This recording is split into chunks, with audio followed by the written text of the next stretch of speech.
Good morning বন্ধুরা। আজ হলো 13 নভেম্বর, বৃহস্পতিবার।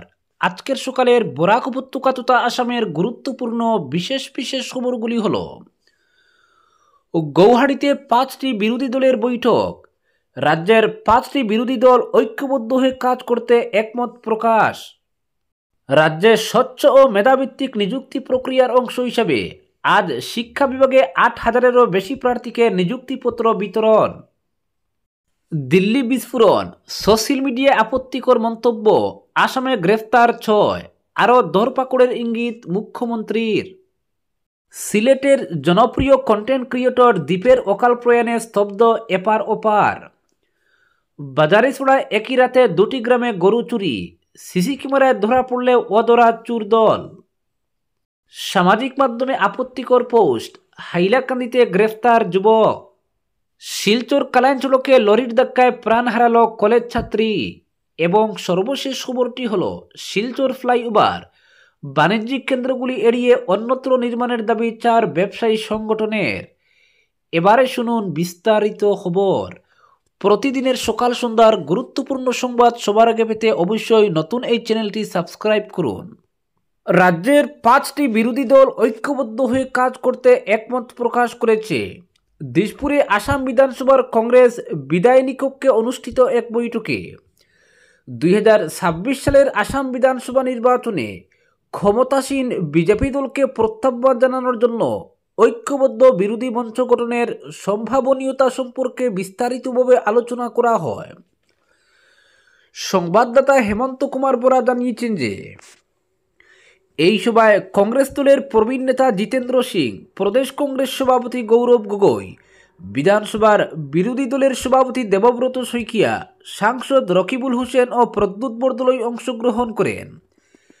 এছাড়া রাইজর দলের হয়ে অখিল গগৈ, আঞ্চলিক গণমোর্চার হয়ে সাংসদ অজিত কুমার ভুইয়া, আসাম জাতীয় পরিষদের সভাপতি লুরিনজ্যোতি গগৈ সহ অন্যান্য দলের নেতারা উপস্থিত ছিলেন। পরবর্তী খবর, রাজ্যের স্বচ্ছ ও মেধাভিত্তিক নিযুক্তি প্রক্রিয়ার অংশ হিসেবে আজ শিক্ষা বিভাগে 8,000-এরও বেশি প্রার্থীকে নিযুক্তিপত্র বিতরণ করা হবে। খানাপাড়ার পশু চিকিৎসা বিজ্ঞান মহাবিদ্যালয়ের খেলার মাঠে আজ বিকেলে এ উপলক্ষে আয়োজিত অনুষ্ঠানে মুখ্যমন্ত্রী ডক্টর হিমন্ত বিশ্ব শর্মা ও শিক্ষামন্ত্রী ডক্টর রনোজ পেগু উপস্থিত থাকবেন। অনুষ্ঠানে উচ্চ শিক্ষা সঞ্চালকালয়ের অধীনে 252 জন সহকারী অধ্যাপককে নিযুক্তিপত্র বিতরণ ছাড়া ও 62 জন তৃতীয় শ্রেণীর কর্মচারীকে নিযুক্তিপত্র প্রদান করা হবে। একইভাবে মাধ্যমিক সঞ্চালকালয়ের অধীনে 1,275 জন স্নাতকোত্তর শিক্ষক ও 6,522 জন স্নাতক শিক্ষককে নিযুক্তিপত্র প্রদান করা হবে। রাজ্য শিক্ষা গবেষণা ও প্রশিক্ষণ পরিষদ সঞ্চালকালয়ের অধীন জেলা শিক্ষা ও প্রশিক্ষণ প্রতিষ্ঠানে 28 জন শিক্ষক ও রাজ্য শিক্ষা গবেষণা প্রশিক্ষণ পরিষদে 8 জন সহকারী সঞ্চালককে নিযুক্তিপত্র প্রদান করা হবে। পরবর্তী খবর, দিল্লি বিস্ফোরণ, সোশ্যাল মিডিয়ায় আপত্তিকর মন্তব্য, আসামে গ্রেফতার 6, আরও ধরপাকড়ের ইঙ্গিত মুখ্যমন্ত্রীর। দিল্লি বিস্ফোরণের পর সোশ্যাল মিডিয়ায় আপত্তিকর মন্তব্যের দায়ে আসামের বিভিন্ন প্রান্ত থেকে গতকাল থেকে এ পর্যন্ত মোট 6 জনকে গ্রেফতার করেছে পুলিশ। ধরপাকড়ের সংখ্যা আরও বাড়ার ইঙ্গিত দিয়েছেন মুখ্যমন্ত্রী ডক্টর হিমন্ত বিশ্ব শর্মা। 10 নভেম্বর সন্ধ্যা রাতে দিল্লিতে সংঘটিত বিস্ফোরণের পরপরই সোশ্যাল মিডিয়া প্ল্যাটফর্মে এক আপত্তিকর মন্তব্য করার দায়ে শিলচর সদর থানার অন্তর্গত রংপুরের দুর্গাপুর গ্রামের বাসিন্দা তথা বাঁশকান্দি এনএম হায়ার সেকেন্ডারি স্কুলের অবসরপ্রাপ্ত শিক্ষক নজরুল ইসলাম বড়ভুইয়াকে গ্রেফতার করা হয়েছিল। এরপর একই অভিযোগে দরং থেকে মতিউর রহমান, গোয়ালপাড়া থেকে হাসান আলী মণ্ডল, চিরাঙ্গের আব্দুল লতিফ, কামরূপের ওয়াজহুল কমাল এবং বঙ্গাইগাঁও থেকে নূর আমিন আহমেদকে গ্রেফতার করেছে সংশ্লিষ্ট জেলা পুলিশ। আসাম পুলিশের সদর দফতরের আধিকারিক সূত্রে খবর দিয়ে জানিয়েছে, সাম্প্রদায়িক ঘৃণা ছড়ানো এবং সন্ত্রাসী কর্মকাণ্ডে উৎসাহ প্রদান রোধ করতে সোশ্যাল মিডিয়ায় নিবিড় নজরদারি চালিয়ে এখন পর্যন্ত 5 জনকে গ্রেফতার করা হয়েছে। যে কোনো সামাজিক মাধ্যমে প্ররোচনামূলক বা উত্তেজক বা সংবেদনশীল বা দায়িত্বজ্ঞানহীন মন্তব্য ছড়ানোর দায়ে আরও বেশ কয়েকজনকে গ্রেফতার করা হতে পারে বলেও পুলিশের আধিকারিক সূত্র জানিয়েছে। এদিকে গতকালের মতো আজও মুখ্যমন্ত্রী হিমন্ত বিশ্ব শর্মা বলেছেন, দিল্লিতে যে বিস্ফোরণ হয়েছে তা অত্যন্ত নিন্দনীয়। ঘটনার কঠোর ভাষায় নিন্দা করে মুখ্যমন্ত্রী শর্মা বলেন, অবশ্যই এর পেছনে একটি বড় ব্লুপ্রিন্ট ছিল, এটা সন্ত্রাসবাদীদের পূর্ব পরিকল্পিত। তিনি আরও বলেন, ঘটনার পর অনলাইনে বেশ কিছু বিরক্তিকর প্রবণতা শনাক্ত করা হয়েছে। একাংশ মানুষ ফেসবুকে দিল্লির ঘটনাকে স্বাগত জানিয়েছে এবং খুশির ইমোজি পোস্ট করছে। এবছরের শুরুর দিকে পহেলগামে সন্ত্রাসী হামলার পরও এই প্রবণতা দেখা গিয়েছিল। ডক্টর শর্মা বলেন, ইতিমধ্যে 5 জনকে গ্রেফতার করা হয়েছে। আরও গ্রেফতারের ইঙ্গিত দিয়ে মুখ্যমন্ত্রী বলেন, বিভিন্ন সামাজিক মাধ্যমের উপর নিবিড় পরীক্ষা নিরীক্ষা করা হচ্ছে। ইতিমধ্যে কয়েকজন তাদের পোস্ট ডিলিট করেছেন, তা তারা করতে পারেন, তবে আমাদের কাছে সেসব আপত্তিকর পোস্টের স্ক্রিনশট আছে। গ্রেফতার তাদের করা হবেই। আসামে এ ধরনের মানুষকে মাথাছাড়া দেওয়ার সুযোগ দেওয়া যাবে না। পরবর্তী খবর, দিল্লির বিস্ফোরণের ঘটনা নিয়ে সামাজিক মাধ্যমে পোস্ট করে হাইলাকান্দিতে আটক হলো এক যুবক। আটক যুবক লালাতানা এলাকার রংপুর প্রথম খণ্ড গ্রামের ফরিদ উদ্দিন লস্কর। মঙ্গলবার রাতে আটক করে পুলিশ। বুধবার ফরিদকে হাইলাকান্দি আদালতে পেশ করেছে পুলিশ। পরবর্তী খবর, শিলচর কালাইন সড়কে লরির ধাক্কায় প্রাণ হারালো কলেজ ছাত্রী। ফের প্রাণহানি শিলচর কালাইন সড়কে বালিঘাট এলাকায় এক মর্মান্তিক সড়ক দুর্ঘটনায় প্রাণ হারালেন বছর 21-এর নাজিফা ফেরদৌস বড়বুইয়া নামে এক তরুণী। লরির ধাক্কায় ঘটনাস্থলে মৃত্যু ঘটে চাঁদপুর 4র্থ খণ্ডের বাসিন্দা তথা কলেজ ছাত্রী নাজিফার। বুধবার দুপুর 1:30 নাগাদ দুর্ঘটনাটি সংঘটিত হয়।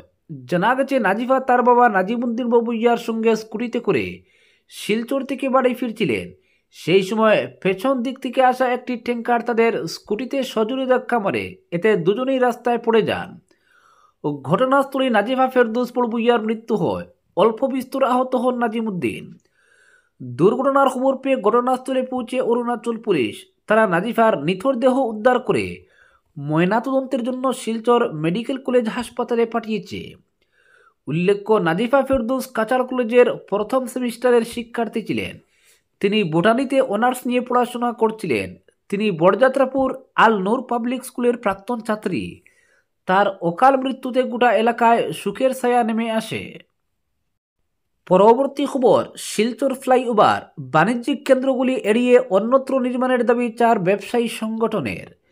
শিলচর শহরের ক্যাপিটাল পয়েন্ট থেকে রাঙ্গিরহাড়ি পর্যন্ত প্রস্তাবিত ফ্লাইওভার নির্মাণ পরিকল্পনার বিরুদ্ধে সরব হয়েছে শহরের 4টি প্রভাবশালী ব্যবসায়ী সংগঠন। তাদের অভিযোগ, প্রস্তাবিত রুটটি শহরের মূল ব্যবসায়িক কেন্দ্রগুলির ভেতর দিয়ে গেলে সেন্ট্রাল রোড, নাজিরপট্টি, প্রেমতলা ও হাসপাতাল রোড এলাকার ব্যবসা চূড়ান্তভাবে ক্ষতিগ্রস্ত হবে। Central Silchar traders association, hospital road merchant association, Rangirhari business association এবং প্রেমতলা বিজনেস অ্যাসোসিয়েশনের যৌথ উদ্যোগে বুধবার জেলার দায়িত্বপ্রাপ্ত শাসকের মাধ্যমে মুখ্যমন্ত্রী হিমন্ত বিশ্ব শর্মার কাছে একটি স্মারকপত্র পাঠানো হয়েছে। ওই স্মারকপত্রে তারা দাবি জানিয়েছে, শিলচরের মূল বাণিজ্যিক কেন্দ্রগুলি এড়িয়ে অন্যত্র ফ্লাইওভার নির্মাণ করা হোক। ব্যবসায়িক সংগঠনগুলির যুক্তি, দেশের অন্য সব বড় শহরের মতো শিলচরেও ফ্লাইওভার এমনভাবে নির্মাণ করা উচিত যাতে ব্যবসার মূল কেন্দ্রে এর প্রভাব না পড়ে। তাদের মতে, প্রস্তাবিত ফ্লাইওভার বাস্তবায়িত হলে হাজার হাজার দোকান ও বাণিজ্যিক প্রতিষ্ঠানের উপর বিরূপ প্রভাব পড়বে এবং ক্ষতিপূরণের পর্যাপ্ত নিশ্চয়তাও নেই। বিকল্প হিসেবে তারা শহরের সড়কগুলির প্রশস্তীকরণ ও যানবাহনের সুষ্ঠু চলাচল নিশ্চিত করতে রোড নেটওয়ার্ক উন্নয়নের পরামর্শ দিয়েছে।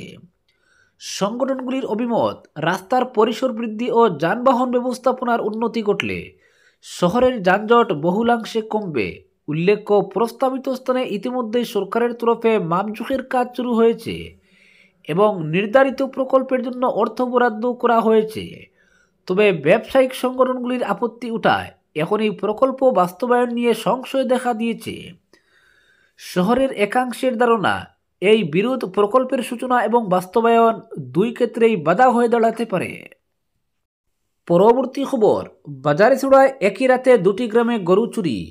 সিসি ক্যামেরায় ধরা পড়লেও অধরা চোর দল। কিছুদিন বিরতির পর বাজারিছড়া এলাকায় ফের মাথাছাড়া দিয়ে উঠেছে গরু চুর চক্র। মঙ্গলবার গভীর রাতে পৃথক দুটি গ্রামে ঘটে গরু চুরির দুটি ভয়াবহ ঘটনা। চুরির লাইভ দৃশ্য ধরা পড়ে সিসিটিভি ক্যামেরায়। গোটা চুরির মুহূর্ত ধরা পড়লেও এখনো পর্যন্ত অধরা চুরেরা। স্থানীয়রা অভিযোগ তুলেছেন, পুলিশ তৎপর না হওয়ায় গরু চুরি রীতিমতো নিত্যনৈমিত্তিক ঘটনায় পরিণত হয়েছে। এমন ঘটনাটি ঘটেছে বাজারিছড়া শান্তিনগর ও বাজারিগুল গ্রামে। শান্তিনগর গ্রামের গৃহস্থ আবু দত্ত জানান, রাত প্রায় 3:30টার দিকে এক যুবক ওয়াগনার গাড়ি নিয়ে এসে তার বাড়ির সামনে গাড়িটি রেখে সোজা গোয়াল করে প্রবেশ করে। সিসিটিভি ফুটেজে দেখা গেছে চোর তালা ভেঙে একটি গাভী ও একটি বাছুর নিয়ে গাড়িতে তুলে দ্রুত স্থান ত্যাগ করে। আবু দত্তের বাড়ি মাকুন্দা ক্রিশ্চিয়ান সিনিয়র সেকেন্ডারি স্কুলের ঠিক সামনে অবস্থিত।